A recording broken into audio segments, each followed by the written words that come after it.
आपल्या पलूसमध्ये कीर्ती sales and mobile gallery घेऊन आलेत ऑफर्सचा धमाका।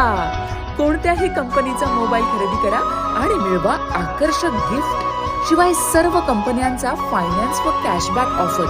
सर्व नामांकित कंपन्यांचे मोबाईल व ॲक्सेसरीज मिळवण्याचे एकमेव ठिकाण Kirti sales and mobile gallery, Meenakshi Chitramandir समोर, कराड तासगाव रोड, पलूस। प्रोप्रायटर कुलभूषण शीतल सावळवाडे।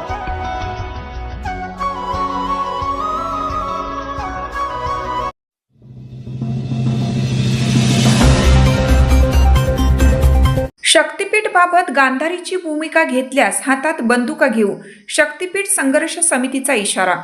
शक्तीपीठ महामार्गाच्या बाबतीत सरकारने गांधारीची भूमिका घेऊ नये, अन्यथा हातात बंदुका घ्यावे लागतील, असा इशारा शक्तीपीठ महामार्ग विरोधी कृती समितीच्या वतीनं सरकारला देण्यात आला आहे।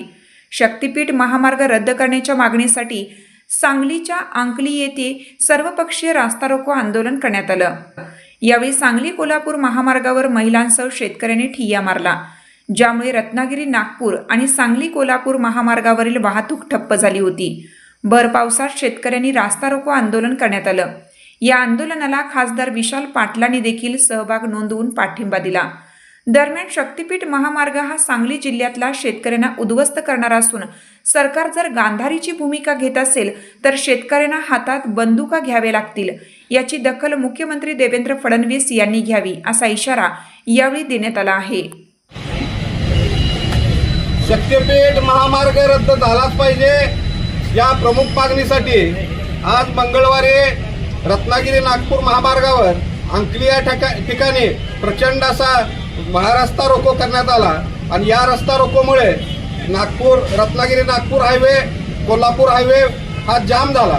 साधारणतः 5 ते 6 किलोमीटरच्या रांगा या रस्त्यावरती लागलेल्या होत्या आणि हजारो शेतकरी आणि महिला शेतकरी सुद्धा या आंदोलनात सहभागी झालेले होते। या आंदोलनाला पाठिंबा देण्यासाठी खासदार विशाल पाटील उपस्थित राहिले होते। मात्र मी देवेंद्र फडणवीसांना सांगू इच्छितो की आमच्या जिल्ह्यामध्ये काही भागामध्ये मोजण्या सुरू आहेत। तिसंगी या ठिकाणी गेल्या 5 दिवसापासून मोजणी सुरू आहे।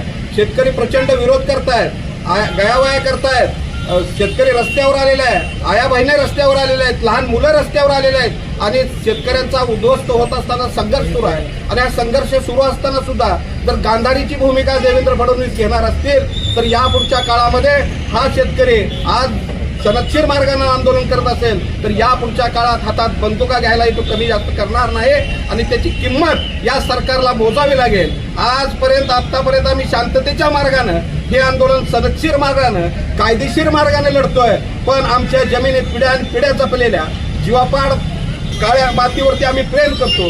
त्या काळी माती जर तुम्ही हिसकावून घेणार असाल तर हातात शस्त्र घेतल्याशिवाय, हातात बंदुका घेतल्याशिवाय आम्हाला पर्याय नाही आणि ती वेळ देवेंद्र फडणवीसांनी आमच्यावर येऊ देऊ नये अशा पद्धतीचा इशारा आम्ही या निमित्तानं देत आहोत।